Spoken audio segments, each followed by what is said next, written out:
the oldest in Clark County. My name is John Campbell. I'm the president of the board at the Clark County Historical Association.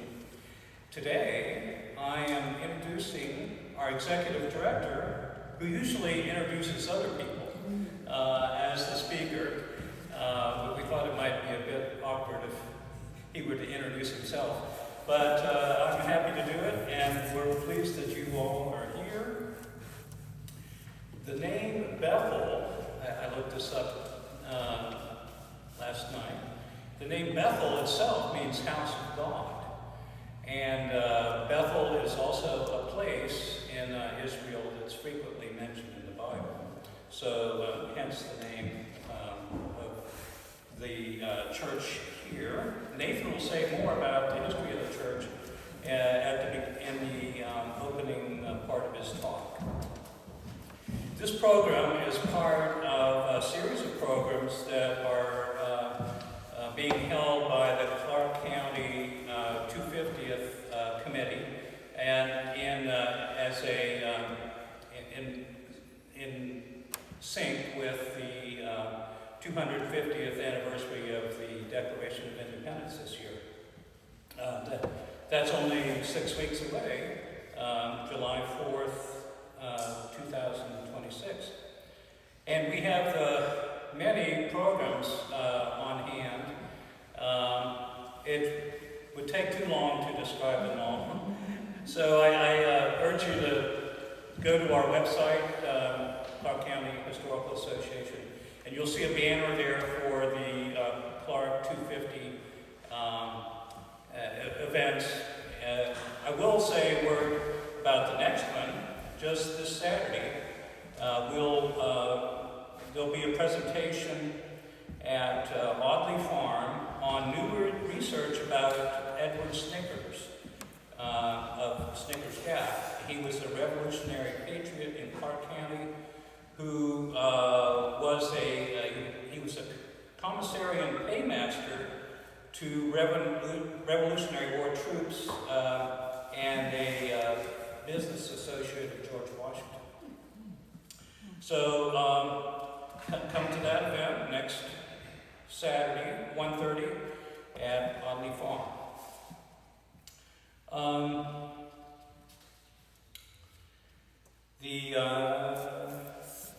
Our speaker today, Nathan Stalvey, as I said, is the executive director of the Clark County Historical Association.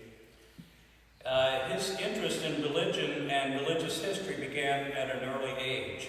He was raised in South Carolina in the Pentecostal Holiness Church tradition. He became fascinated as a teenager by the diversity of religious traditions after attending a Catholic Mass and a Jewish bar mitzvah service for friends. These early experiences sparked Nathan's lifelong curiosity about faith, belief, and the role religion has played in shaping people and societies. This interest ultimately inspired his graduate research and today's presentation. Nathan holds a bachelor's degree in history and a master's degree in public history from the University of South Carolina, along with a certificate in museum management.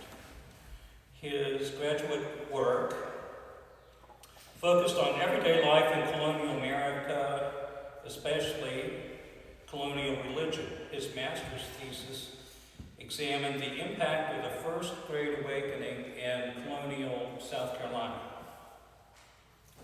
Before coming to us at the Clark County Historical Association, Nathan worked for 10 years at the University of South Carolina's McKissick Museum as the curator of traveling exhibits and design. He later served as the director of exhibits and head of collections at the Louisville Slugger Baseball Museum in Louisville, Kentucky. Nathan was named executive director of CCHA in 2014. Since then, he has helped to expand CCHA's programs, our partnerships, and the public presence throughout the region. He also has the duty, the privilege, of overseeing the stewardship of the historic Burwell Morgan Mill. So we know Nathan in these roles, but he's also active statewide in museum and community leadership. He's held various offices with the Virginia Association of Museums, and he currently serves on the board of directors for the Top of Virginia Regional Chamber of Commerce. Before the talk, a couple of housekeeping questions, not questions, but matters. Please hold your questions till the end. There'll be an opportunity to engage with Nathan at the end of the talk. And as always, be sure your mobile phones are silenced. I'll have to do that tonight, I know. Without further ado, Nathan, we welcome your insights about this important topic.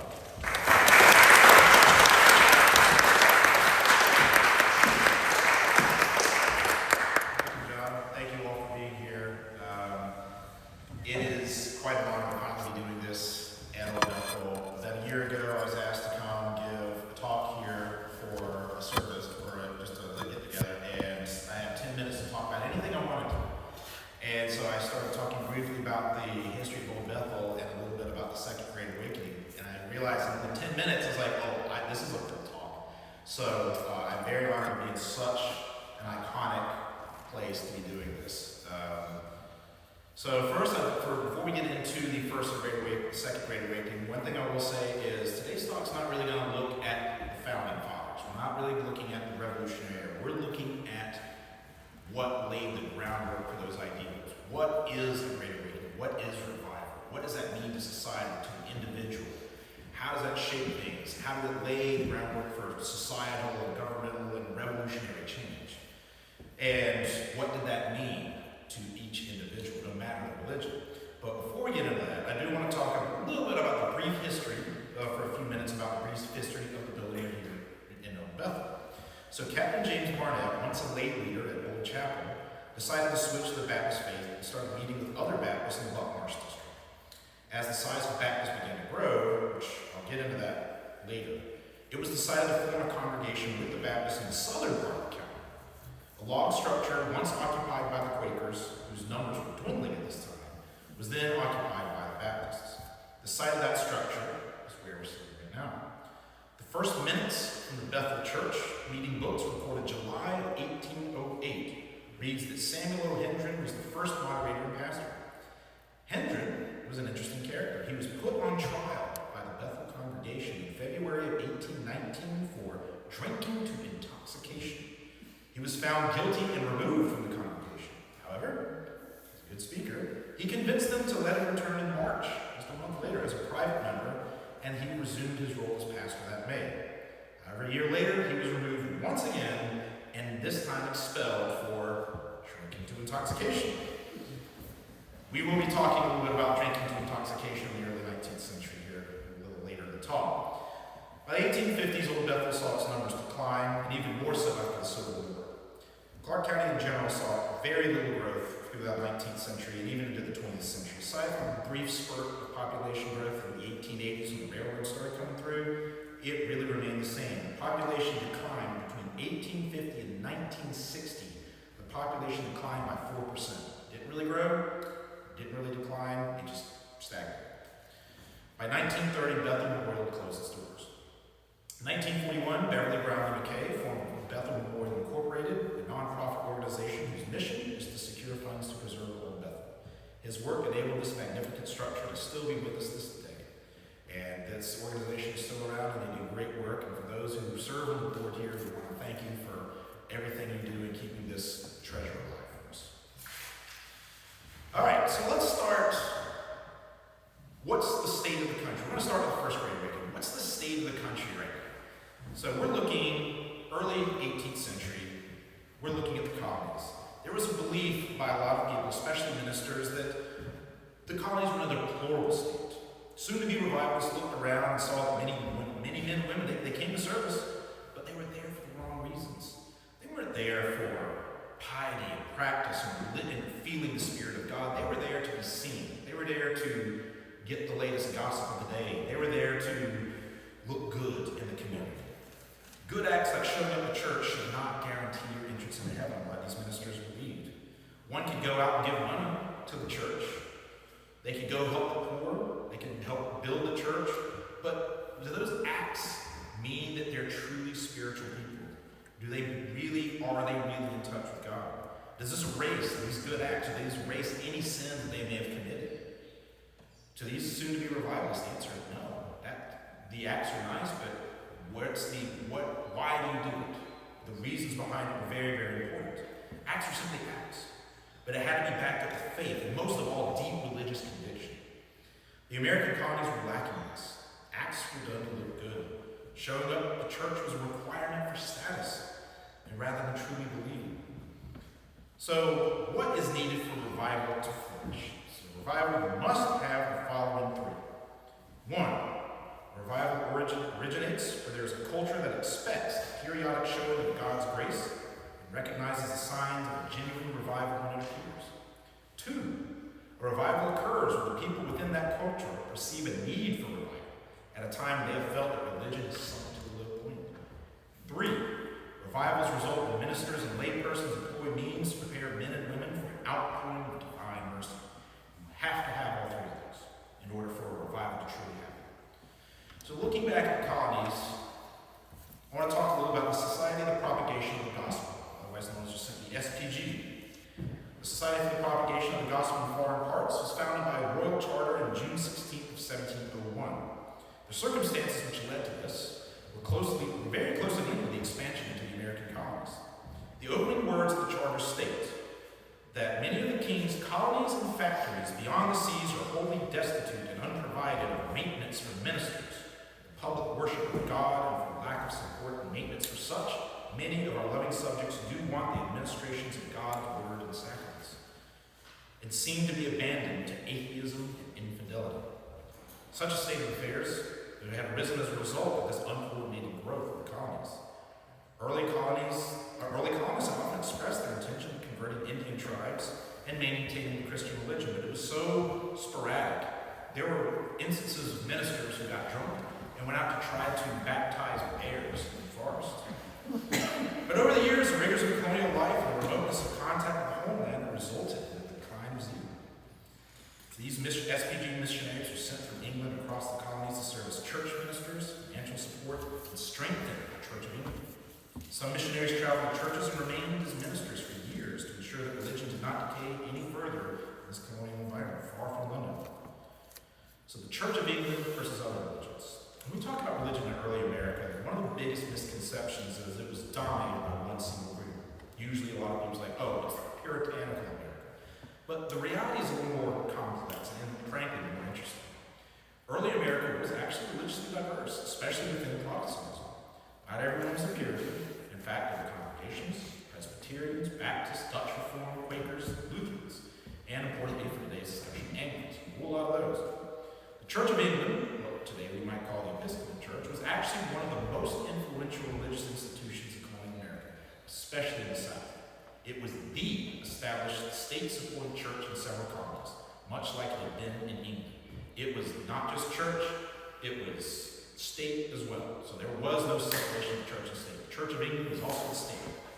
Now, to understand the Church of England, we have to go back to Henry VIII. When Henry asked the Pope to grant him divorce from Catherine Barry, the Pope said, absolutely not. It is forbidden in the Catholic Church. So Henry, being the brave human being that he was, said, fine.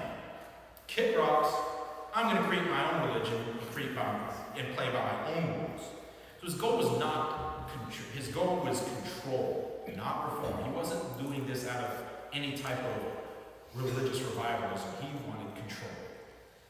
But over time, especially under Elizabeth I, the Church of England did become a Protestant, though it still retained many elements of the Catholic tradition. And that's key because Anglicanism then and now looks and feels very different from other Protestant traditions. Imagine walking to an Anglican church in colonial Virginia. It's the 1740s. It's an Anglican church. You hear music, maybe an organ, choir. Minister would be dressed in formal vestments. Service would follow a set pattern from the Book of Common towards people who are week after week. Uniformity. It was comforting. For many colonists, that familiarity, it was comforting. It wasn't about surprise or emotion. It was about stability, rhythm, and tradition. Worship followed structured, formal patterns, set prayers, ceremonies, holy days, music, ritual. Think ordained churches, choirs, vestments, and the Book of Common Prayer, all to create a sense of reverence and awe. Theologically, the Church of England was also different from other Protestants. They genuinely rejected Calvinism, which is the idea of predestination and dramatic conversion experiences, and instead emphasized reason, moderation, and moral behavior. Structurally, the Church of England was hierarchical, bishops and archbishops. But here's what's interesting in America. Guess what we didn't have? We didn't have bishops. There were no bishops in the American colonies. So who ran the church? It was the local elites. In Virginia, the vestry were basically a group of prominent landowners, controlled church finances. They had the final say on hiring ministers, and they had the final say on a lot of key decisions in church making. So these people who control the political power also control the church power. It was all under one thing by the local elites. In some cases, the ministers worked more for them than the people, than their congregants. So religion wasn't just spiritual, it was deeply tied to local power and politics. This often led to tension between the clergy and the local elites. And a lot of times, these local elites were like, hey, we want you to talk about this. We want you to preach on that. And a lot of these clergy would fight back saying, that's not really how the Bible should be interpreted. The elites were like, hey, I'm sorry, can you look at the check that I just wrote you and tell me whose name on that? Okay, do what I say. Now, stepping back, what really matters for understanding early American religion is the divide between Anglicans and what we call the Reformed tradition, groups like the Presbyterians, Congregations, and Baptists. On one side, you have the Reformed churches. The worship is simple, plain meeting houses, long sermons, very little ceremony. The focus is on preaching, doctrine, personal faith. Especially during the Great Awakening, they emphasize emotional evangelical experiences, conversion, revival, dramatic expression of faith. But on the other side, you have the Church of England. Their approach was almost the opposite. They valued order and ritual and tradition. They were generally skeptical of emotional outbursts like weeping or shouting during revivals. To them, that kind of behavior is disorderly and inappropriate. During the Great Awakening, you would attend a revival where people were crying and shouting, even collapsing in emotional response to a sermon. One observer described crowds weeping and trembling under a sense of their own sins. Imagine an Anglican watching that. All this structure, all this uniformity, and suddenly people are falling out of their seats, they're crying, they're weeping, they are so full of sin and guilt. It made them deeply uncomfortable. To them, religion wasn't supposed to look like chaos, it was supposed to be orderly, dignified, and restrained. Same Christianity, radically different expressions. Reminds me of a time that when I was a kid and I brought a Baptist friend of mine down in South Carolina. And I brought him to a Pentecostal holiness service. Now, how many of you here have ever been to a Pentecostal holiness service? So, I see a lot of hands in here. Okay, all right. So, you know what that's like. Is it uniform and quiet? And oh no. He was very shocked. We go in, it's loud. We're singing for 2 hours plus. There's people speaking in tongues at the top of their lungs, passing out on the floor, deacons carrying people away from the crowd so they can get some air and some water after being filled with the Holy Spirit. And then the sermon, that's before the sermon begins. We get to the sermon, and it's this fire and brimstone. Remember that particular sermon, our minister brought a door in a door frame to the stage, and he wanted to show the kicking down the door of sin. And so he just, with all his might, just kicked it down all the way off the stage, the frame broke into a million pieces. Imagine somebody who was raised Baptist or Anglican going to witness something like that. It was very terrifying is what his exact words were. He's like, that was the most terrifying thing I've seen, but for somebody like me, that was religion. So you can see the differences there. All of this brings us to one of the most important distinctions you can make. For many in the Reformed tradition, being religious was about feeling, personal, emotional transformation. For the Church Church of England, being religious was more about doing, participating in rituals, attending church, and living a moral life. That doesn't mean one cared about emotion and the other didn't. It's about where that emphasis was at. What did each group tell people mattered most in their relationship with God? Think of it this way. For many in the Reformed tradition, religion was like a moment of transformation, a turning point in your life where just everything changed. For Anglicans, it was a steady practice, showing up, participating, living a moral life, week after week. Slow and steady gets you there. One emphasized the moment, the other emphasized the pattern. So now we're going to talk about how first grade awakening really begins. If we're looking where it really begins, most historians point us to a small town in western Massachusetts, Northampton, and to one man, Jonathan Edwards. In 1734, Edwards began preaching a series of sermons focused on a simple, powerful idea: justification by faith alone. In other words, salvation comes through faith, not through works, not through status, not through how much money you had, but through a personal relationship with God.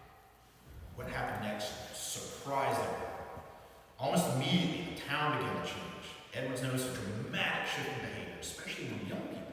Young people were buying into this. This was new. This was different. They could be something better than themselves. Church attendance increased. Conversations turned towards spiritual matters. People began reflecting deeply on their own personal lives and their relationship with God. Edwards later wrote that Northampton had never been so full of love, nor so full of joy, nor so full of distress all at once. That's an important detail. It wasn't just about happiness. It was emotional intensity across the board. It was conviction that you felt. It was fear and hope and joy all at the same time, just being buried under the weight of all those deep emotions. And it wasn't isolated. It spread from Northampton, eventually reaching about 25 towns across Massachusetts and Connecticut. Now, to understand Edwards, you have to understand he was not a radical innovator. And in many ways, he was quite traditional. At a time when Enlightenment thinking emphasized reason and moderation, Edwards held firmly to Calvinist theology. He believed conversion was a profound transformation, moving from what he called spiritual deadness to a deep, joyful awareness of God's grace. And while that process could unfold over time, he believed there was a decisive moment when God changed a person inwardly, even if that moment wasn't always obvious. And this is where it gets interesting. The revival brought with it powerful emotional experiences. People wept openly. Some claimed to have visions. Others described intense spiritual encounters. Critics at this time call this enthusiasm, which in the 18th century is not uncommon. I'm often told I'm an enthusiastic person. Now, in the 18th century, you're calling me an enthusiastic person, but that's not very nice. But back then, if you're being described as enthusiastic, it's not good. It's not a compliment, I'm sure. But supporters, including Edwards, saw something different. They believed these were genuine signs of the Holy Spirit at work. Now, Edwards himself was cautious. He didn't accept every emotional display at face value. For him, the real test was this: did the experience lead a person to focus more on God or more on themselves? If it produced humility, moral change, and deeper faith, then it was authentic. You couldn't just show up at church, suddenly have this emotional outburst, and then go back to doing what you've always been doing. No, there had to be a profound life change from deep within. That's what had to happen. One final piece of the story, he wrote about what was happening in Northampton. His account, called A Faithful Narrative, was published in England and it spread widely. Suddenly, the small town revival in Massachusetts became an international story. Ministers across Britain began to take notice, and in many ways, Edwards just didn't describe the Great Awakening. He helped inspire it. One of his famous works, Sinners in the Hands of an Angry God. And you want to talk about a work that really encapsulates the emotion that you hear in an Edwards service. This became a major catalyst for religious revival in the colonies. In this sermon, you're not looking at a benevolent God who appreciates the good works you're doing. Oh, no. This is an angry God, vengeful God, a God that sinners need to fear, a God that everyone should fear. They stray even just slightly from his teachings. God doesn't care about the acts, but one that needs your emotional devotion. Here are some quotes from this sermon. God that holds you over the pit of hell, much as one holds a spider or some loathsome insect over a fire that lures you, and is dreadfully provoked. His wrath towards you burns like fire. He looks upon you as worthy of nothing else, but to be cast into the fire. You are 10,000 times so abominable in his eyes as the most hateful and venomous serpent is in ours. Almost every natural man that hears of hell flatters himself that he shall escape it. He depends on his own self for his own security. He flatters himself in what he's done and what he's now doing.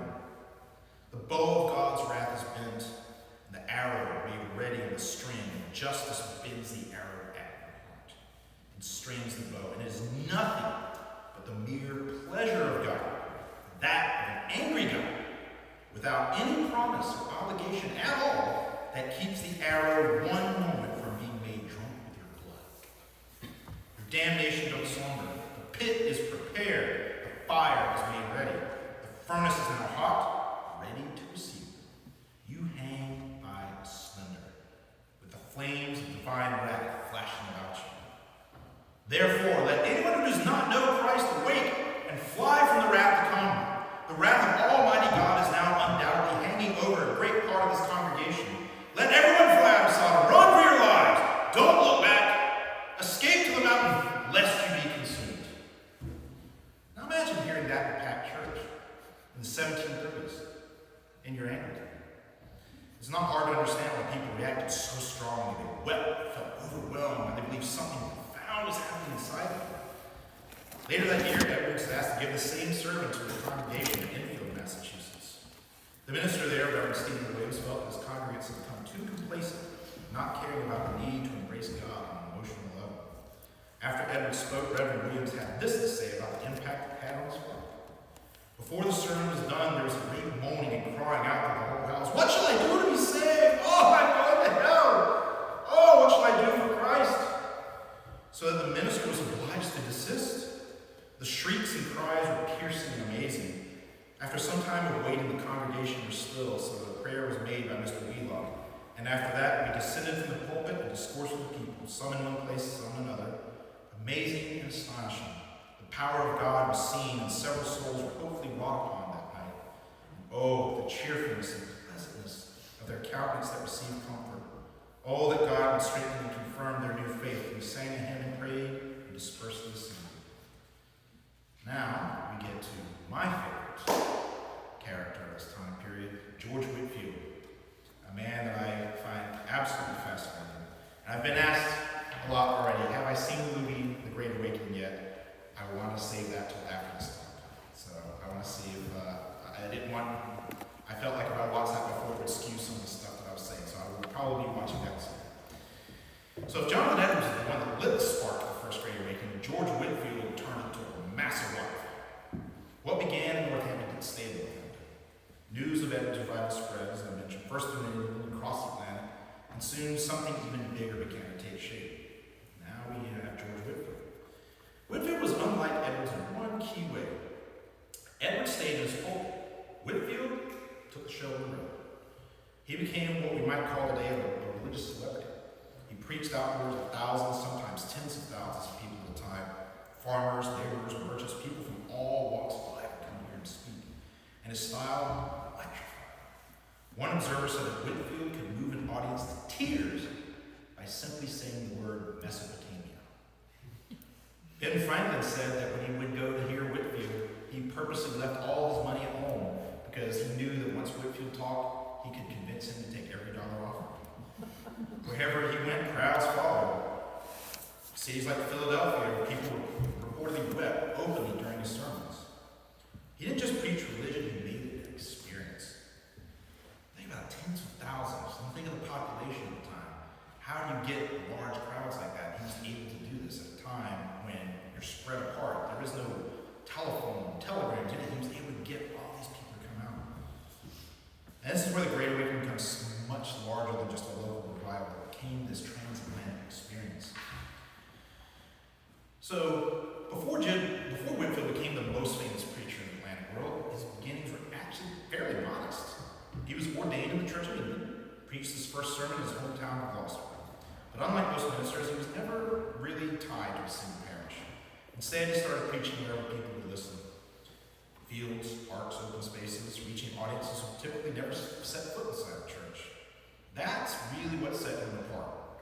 Now, early in his career, he crossed paths with another key figure. I'm sure some of you have heard of a man named John Wesley. Two men actually worked closely together at first. In fact, when Whitefield left England for Georgia in 1738, he handed over his preaching work in England to Wesley. Both preached on the concept of the almost Christian, those who go to church but are not converted. He even encouraged Wesley to try something new, preaching outdoors to large crowds. But Wesley was like, nah, it's not my thing.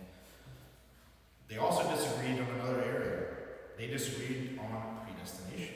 Whitefield held to that Calvinist view of predestination, that everything is already decided. But Wesley believed in a more Arminian approach, when that individuals have the ability themselves to accept or reject God's grace. This was not a minor disagreement. It was a pretty fundamental disagreement. And it created a real divide between them. At one point, their followers even began arguing publicly over this issue. Their movement, which had started together, began to split on these theological lines. Yet what's remarkable is that despite this disagreement, the two men maintained a level of mutual respect. Whitefield even supported Wesley's leadership at times and stepped back from forming organizational roles so he could focus on what he did best, and that was preaching. Now, beginning around 1740, Whitefield began traveling extensively through the American colonies. He preached almost daily, sometimes to crowds of tens of thousands of people. To put that in perspective, there were very few ways to gather that many people in one place in the 18th century, yet they came. Part of it was his voice, dramatic, emotional, engaging. Part of it was simply his presence, even his physical presence. Small in stature, slightly cross-eyed, became part of his identity. People remembered him. He was savvy. He used print media to promote his sermons, sending out advance notices, publishing his writings, and making sure people knew where he would be. With the help of his supporters, he essentially built one of the first mass followings in American history. His message was consistent. He would often end his sermons with a direct appeal: come just as you are. That combination of fueled with strong theology paired with emotional, accessible delivery helped fuel the Great Awakening across the colonies. I'll briefly talk old lights versus new lights. As powerful the Great Awakening was, it didn't unite everyone. It actually divided a lot of people. As this revival spread, colonial society split into two groups: the new lights, the old lights. The new lights supporters of revivals. They embraced this emotional preaching and personal conversion. The old lights were deeply skeptical. They worried that all this emotionalism, people crying, shouting, cleaning visions, was getting out of control. For them, religion was supposed to be orderly and rational, grounded in tradition. And some of their concerns were entirely unreasonable. Ministers began losing authority as ordinary people started questioning. Traveling preachers like Whitefield could come to town, draw huge crowds, and move on, sometimes leaving behind division within congregations. Families argued, communities divided, churches splitting in two. And so it did bring energy and enthusiasm, but also brought division. And this is where it influences revolutionary thought. So at first glance, religion and revolution might seem like separate stories, but they're connected.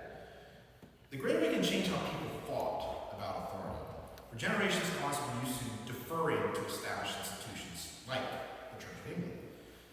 But during the revivals, they began to question and challenge that authority in new ways. They questioned ministers. They chose which preachers they wanted to listen to.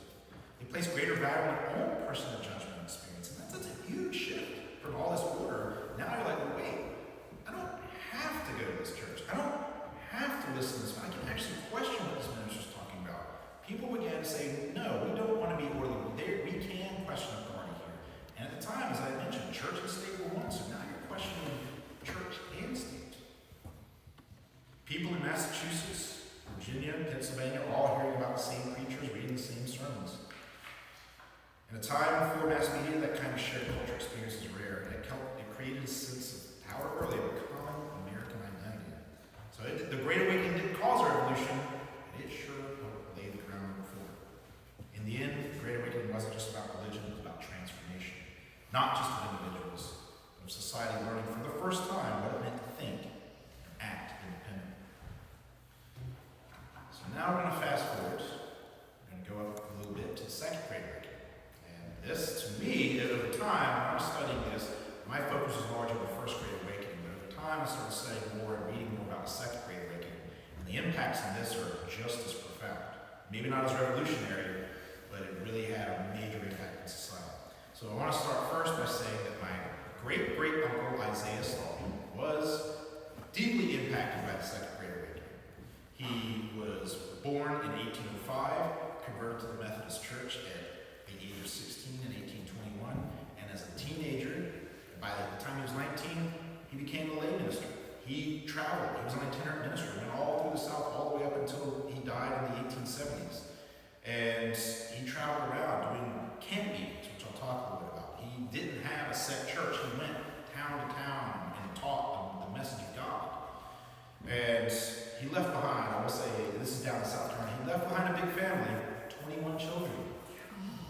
Yes. 10 by the first wife, 11 by the second. So there were a lot of Stalveys in that part of South Carolina. So you go down to Horry County, Georgetown, Marion County, and you look up in the phone book, you're going to see a lot of Stalveys. All those children, they have their children too. So many thanks to my great-great-uncle Isaiah. So let's take a look. What's the United States like 1800 to 1830? So it's interesting. After the War of 1812, a lot of historians say that was the era of good feelings. It was this renewed national pride, the belief that we're heading out to this great, vast openness, and all this land is ours to do with. You see paintings of the times depicting the large mountains and the skies and the sunbeams coming down, and it's all this great American pride. And finally, America's taken the world stage as a legitimate power, but you're not looking at what's going on in society, what's going on underneath the surface. In 1800, the population of the country was 5.3 million. 30 years later, it had grown 150% to almost 13 million. Imagine if we grew by 150% in 30 years. We'd have almost 1 billion people in this country. The population of the country was, so you also have to look at this. Poverty rate, 60% in the United States. 60. Crime was a major problem in both urban and rural areas, and homicide was at an all-time high, especially out on the western frontier. States' rights, federal rights was an ongoing argument, a lot of divisions, particularly in the issue of slavery. And the big thing, Americans were drinking like they never drank in their entire lives. Not in all the course of American history had they ever been drinking this heavily. During this time, the average American was drinking 4 to 5 shots of whiskey every single day. Imagine taking 4 to 5 shots of whiskey every day for 365 days. How would you feel? Now add that to their 60% unemployment rate. So imagine you're drinking 4 to 5 shots of whiskey every single day, and there is zero hope for a job prospect.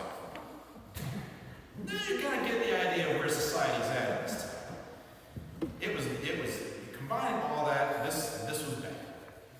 So, to understand why the Second Great Awakening took hold, we're going to step back. After the American Revolution, there was a growing sense among many Americans that religion was once again declining.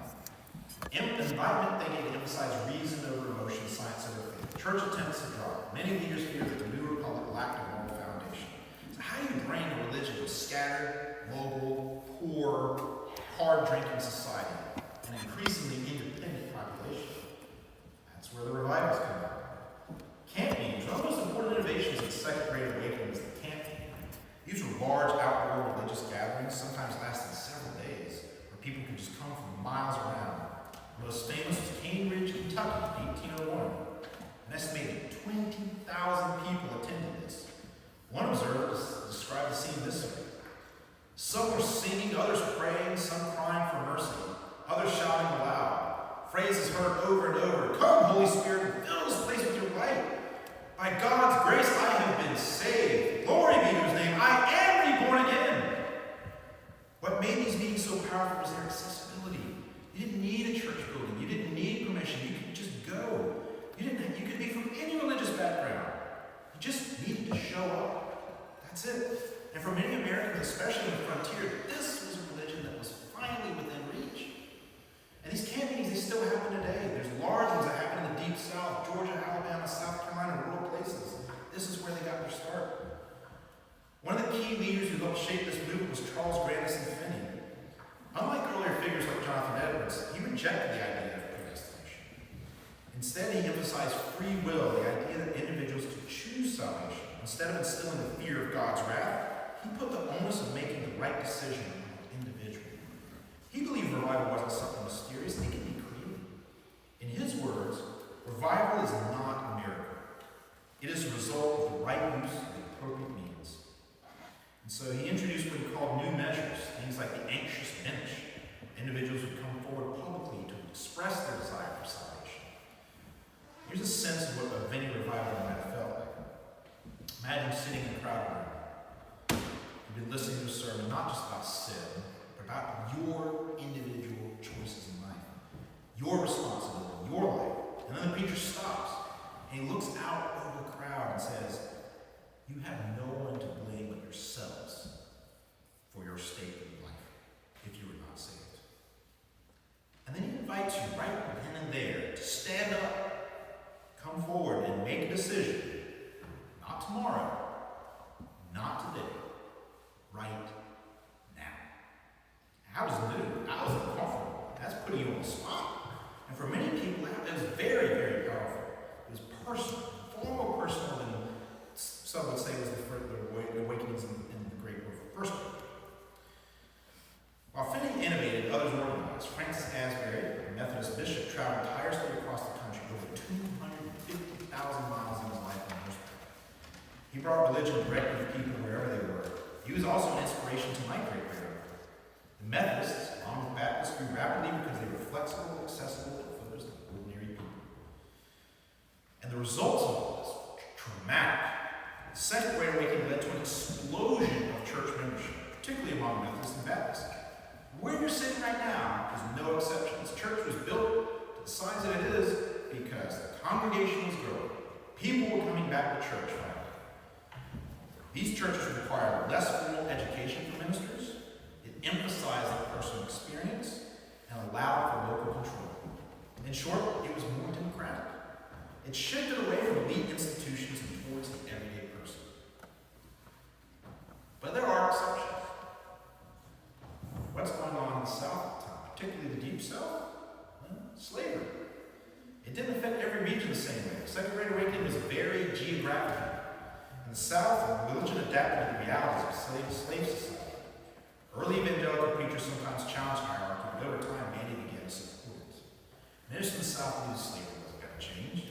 They knew that slave owners were a great source of capital and standing to their churches and community. Even though the concept of slavery is at odds with their beliefs, they held true and preached on the evils of slavery.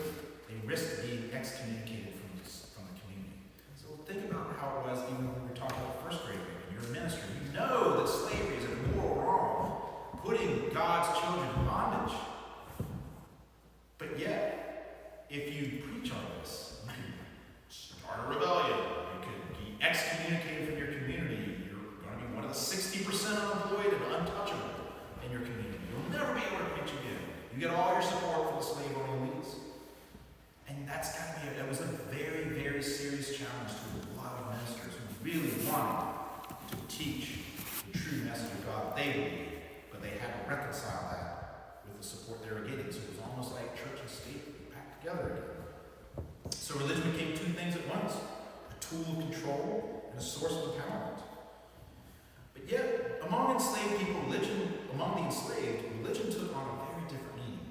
Biblical stories, such as especially the story of Exodus, became symbols of hope and liberation.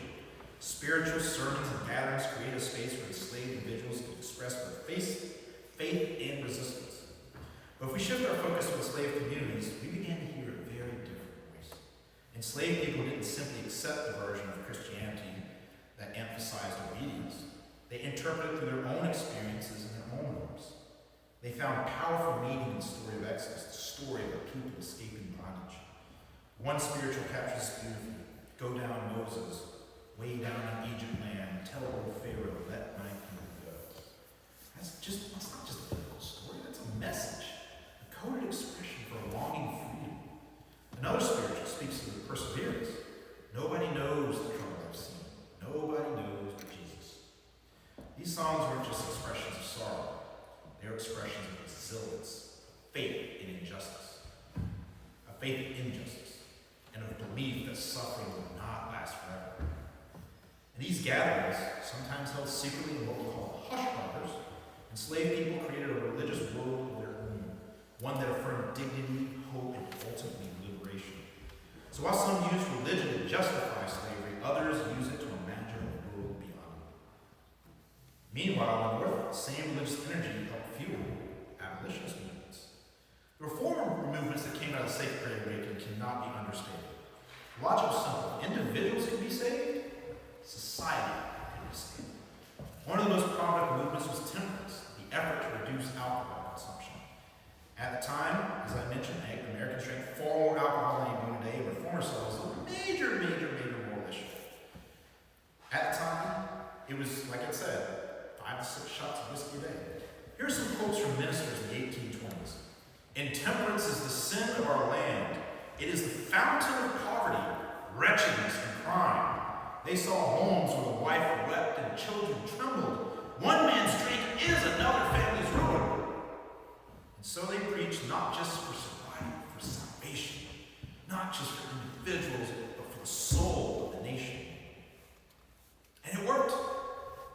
By the 1840s, alcohol consumption had dropped 45%. That's the impact that this had. But temperance is just the beginning. The awakening also contributed what many historians refer to as a benevolent empire.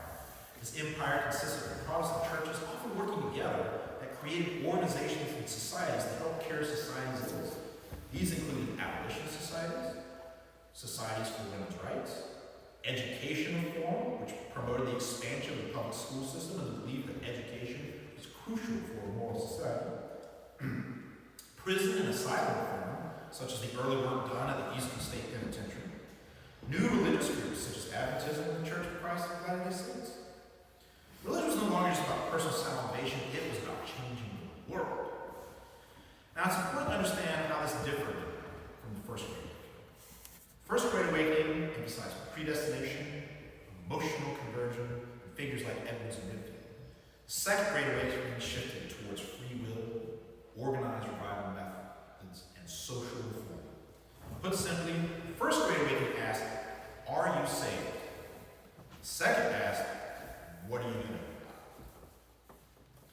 So what lasting impact did this have? It reshaped American religion, making it more personal, more emotional, and more accessible. It fueled reform movements that defined the 19th century. And perhaps most importantly, it reinforced the idea that individuals have the power and the responsibility to shape their world. Let me leave you with this thought. The Second Great Awakening taught Americans that faith wasn't just something you believed, it was something you acted on. And in doing so, it helped create a culture where ordinary people believed they could change not just their own lives, but the future of the nation. When we look at the First and Second Great Awakenings together, we see more than just moments of religious revival. We see the shaping of American mindset. The First Great Awakening taught people that their faith was their own. They could question authority and seek a personal connection with God. The Second Great Awakening took that idea and turned it out, challenging people not just to change themselves, but to change the world around them. Together, these movements helped create a culture rooted in personal conviction, individual responsibility, and the belief that ordinary people had the power to make a difference. And that idea didn't just stay in church. It shaped communities, it inspired reform, it helped define the American experience. Because in the end, Great Awakenings weren't just about religion. They're about awakening something much bigger. The belief that change begins with the individual, and it doesn't stop there. Thank you.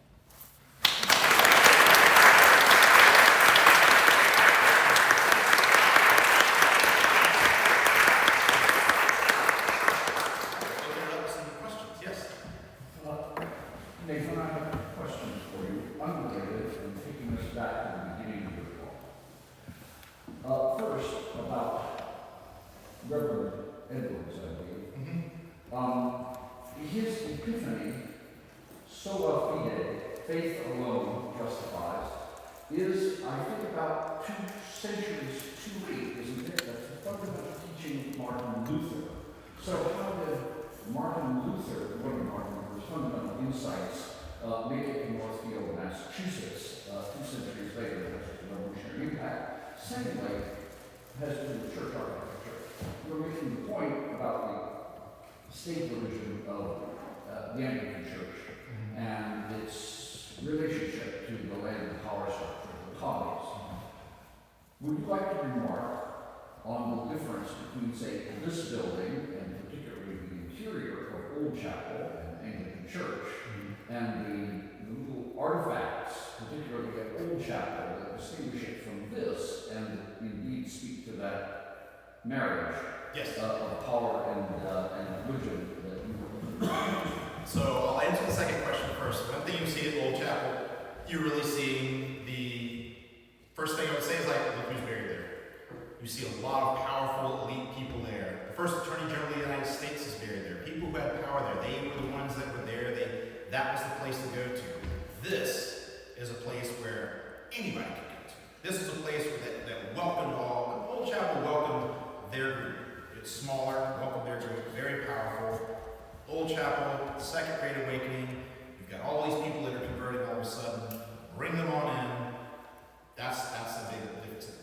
Well, actually, there's a particular detail that strikes me, and might not have struck you so powerfully, but it's something you have seen, for example, in Anglican churches in colonial Caribbean, is the pews at Old Chapel are marked for the farms, the estates, that basically use them. They were kind of the property of the estate holders, or the places the estate holders sat. They were designated, they were probably paid for by seat taxes or something like that. And there's a physical connection between who attended and land ownership. Yes, that's a very good point, yes.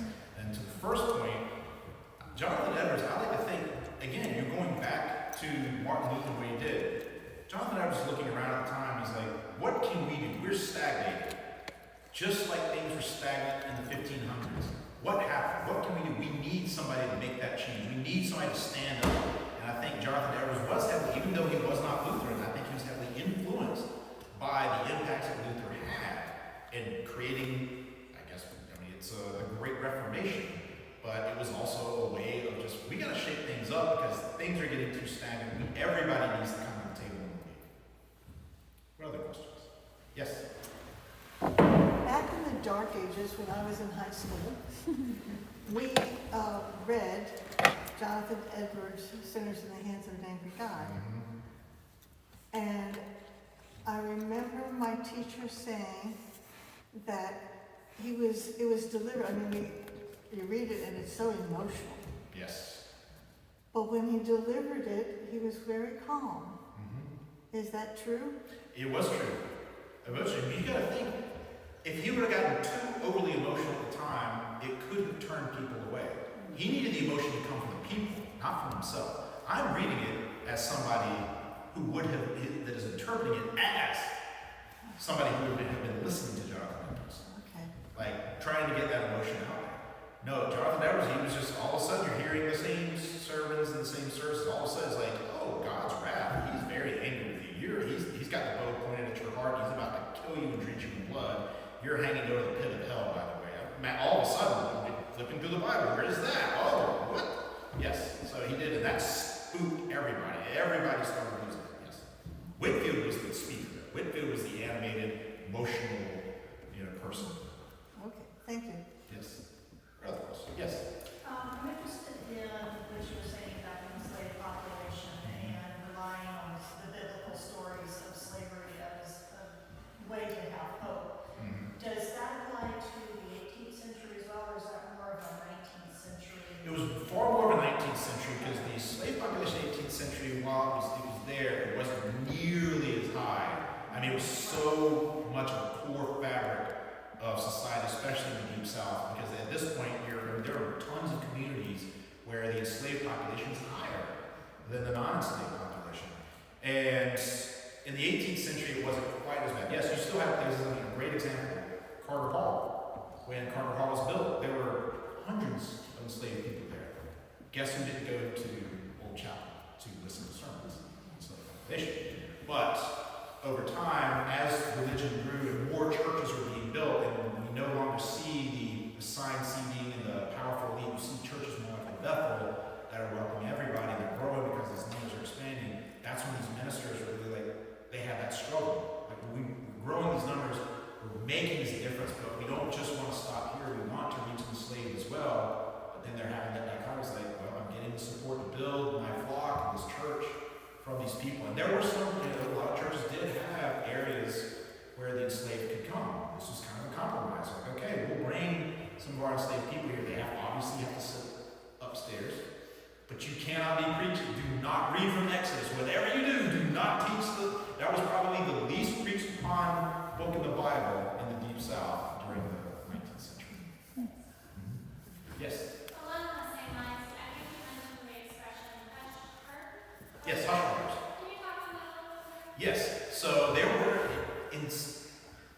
it's hard to describe how those really began, but at some point, a lot of the enslaved people that would come to church, they would take some of this, they started thinking for themselves, like, wait a minute, let me think a little bit more about this. We need to learn more. They would be given, there were a lot of people who would be given Bibles.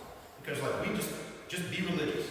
And sometimes sometimes these people would hand it to them without thinking, oh, maybe they should read Exodus. But they still read Exodus, and it became this profound impact. But they also knew if they started outwardly expressing their religion, then it could lead to separation of families, it could lead to death, it could lead to all kinds of terrible consequences for them, because it would be some of these people looked at what the first grader did, what religion did, question authority. That's the last thing a lot of these landowners in the South wanted all the time. So these hush farmers were, especially these larger plantations, the greater number of enslaved people, you saw some of these people that are coming in from different areas a lot of times. You're being brought from here, brought from there, you're coming from different sources, and here's some experience, here's some church experiences that I have that others don't have, and it starts spreading among themselves. They're giving this sense of hope. They had to have some kind of sense of hope, and this is where religion came in. Yes? I alluded to the island of Caribbean because of my experience, but it was also in the 19th and 18th centuries, well, after our independence, it was the nearest correctional jurisdictions with English rule with slavery prevailing until abolition in the colonies. There, the Anglican Church was late to receive black or enslaved congregants. And it permitted other denominations, but the English permitted other denominations to come and establish themselves, for white planters, but also to welcome black congregants. And among those, really the first were Moravians. Next, probably Methodists, and then other denominations after that. In the American colonies were denominations either sprung up or imported that had a vocation to welcome black congregants in the way that Moravians did, for example, in the island of Caribbean. And not so much. There were some that the camp meetings were a great example. In the camp meetings, that would probably be, and I would say the Methodists, the Baptists who had these camp meetings, those are the ones that would be the most welcoming. They wanted everybody to come. Everybody just come. Just come on in, regardless of what your religion is. Come on in, we all need to find God. We'll spend 3 days out in the forest, on these campsites, singing and converting and being reborn. That would probably be the number one way that would be the most welcoming to the enslaved and black communities. But wouldn't that be very dangerous? While plantation owners particularly trusted slaves to do long distance errands. Travel away. Absolutely. Acquire skills, practice skills, sell out their skills, or rent out their skills. Days for a group of slaves to spend. Well, they would spend days. No, they would not spend days. A lot of the enslaved would come for whatever time they could spend. Whatever time they were right. No, they would not be. They would be missed if they were gone for 3-4 days at a time. Correct. Yes. So Whitfield was going back and forth to England, preaching thousands to people in the colonies, and he seemed to die relatively young. And so, what type of structure? What happened after he was suddenly not there? What did he leave behind in terms of acolytes or whatever? What happened? So he left behind a large orphanage in Savannah, Georgia, which operated for a long time after that. He did have, as he traveled around, he did leave certain people who say, okay, I need you to be sort of my emissary to make sure this message keeps going. To mixed results. There were some people who kept it going, and that revolutionary thought was still there. He had already kind of let it spread by wildfire, but even after his passing, it wasn't like, okay, it's all gone. People were already now in this mood of, in this sense of, we can change, we can ask questions, we can challenge authority. Just because he's gone, don't look at him as the leader of the movement. Look at him as the one who just got the word out. Not so much we're all following him. It was more like we want to hear his message. The message was still there even after he was gone. Now, when I say mixed results, what's very interesting is a big part of my master's thesis. I focus on this gentleman named Hugh Bryan, one of Whitfield's emissaries in South Carolina. He was not a good emissary. After Whitfield left, he felt like the people in Charleston were still not believing in the message that Whitfield was saying. So what did he do? Hugh Bryan, he and his brother Nick owned land, and they had about 70 enslaved persons on their property. So what did he do? He sent a letter out to the Charleston newspaper. It says, this city has still not embraced the message that Whitfield has come across, so as a result, I am going to come and attack the city of Charleston and burn it to the ground with all of my enslaved people. This was 1 year after the Great Fire of Charleston and a year and a half after the Stalvey slave rebellion. So the city's already on edge. So when that happens, of course, he becomes persona non grata. They all come after him. He hides in the woods for a week. Then he comes out, calls people together, and he wants to prove that he's right. So he takes a rod. He goes to the Ashley River and says, with all these people watching, I am going to part the river and walk across on dry land and prove myself right. Well, guess what? Happened. And his brother had to go in and save him out of the river before he drowned. That story spread all over the colony, so Whitfield's detractors would use something like that against them. So they kept an eye on the people who were like, well, this is Whitfield's guy, we told you. So, but he did leave emissaries in different areas behind to make sure, like, hey, keep the conversation going. Yes? This is very personal, but going back to Pentecostal holiness, I hear all the time about the book of common prayer, which I would not be remotely interested in, because everything I ever heard from faith is, you talk to God in your own terms. You tell him how you feel. You praise him. You ask him for things. You thank him. I think it's acts, adore, contrition, thanksgiving, and supplication. That's one way that I was taught to pray to God. Now, you're talking about the first and second awakenings and everything you studied. Was there anything in there about, gee, God answers prayer. Maybe I should take this to God.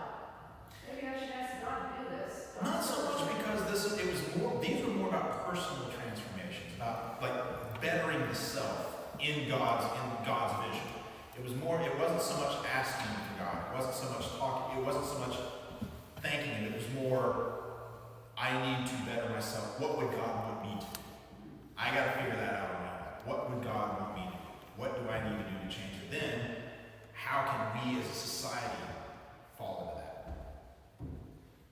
Yeah, it was interesting. The Pentecostal holiness, it was the only church I'd been to until I was 13, went to Catholic Mass, and I remember thinking, probably the angels I've seen my mom when I came back from it. Went to the Catholic Mass, and I was like, this is so beautiful. It's all this gorgeous church, and it smells so nice in here, and then there's this bowl of water on the wall. I was like, do you wash your hands with that? And they're like, in a way, but not the way you think.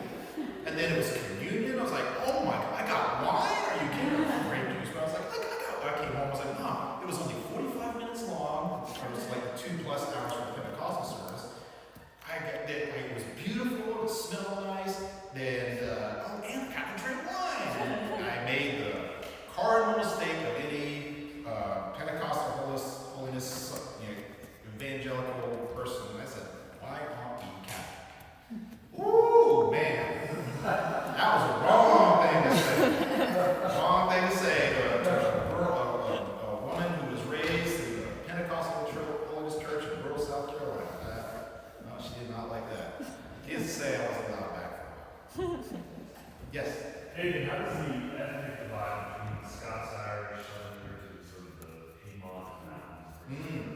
That's a good question. So the Scotch Irish, they embraced that a lot, like especially the first graders, they embraced it a lot heavier than the coastal areas, like that you see in the English. It took a little time. I feel like it was more profound for those in the Anglican Church because they were used to such a rigid structure. But in those out on the frontier, the Scotch Irish, and for a lot of people in the colonial times, if you're a German Scotch Irish, you're like, you know what? We'll make you a deal. We're going to give you all this land. I mean, huge swaths of land. But you got to be the buffer between the Native American territories and the British settlements. So if Native American side attack, you're our first line of defense. But we're going to give you all this land. So they're out there. I mean, there's not a lot of established churches, and what the churches they do have are a little more open to the revivalist movements that you see in the First Great Awakening. Any other questions? Yes? The organizations developed after the Second Great Awakening, how did they interact with politics? They interacted with politics, so the abolition was obviously a big one. I mean, that was probably, the abolitionism and the temperance movements are probably the two largest. The others laid groundwork for what happened after the Civil War, especially the women's movements and benevolent societies, humane societies, the whole feeling that we have to make society better. We're going to take the groundwork that was started pre-Civil War and create these. But the abolitionist movement was probably the largest thing that came about from the Second Great Awakening. Anything else? Well, thank you all.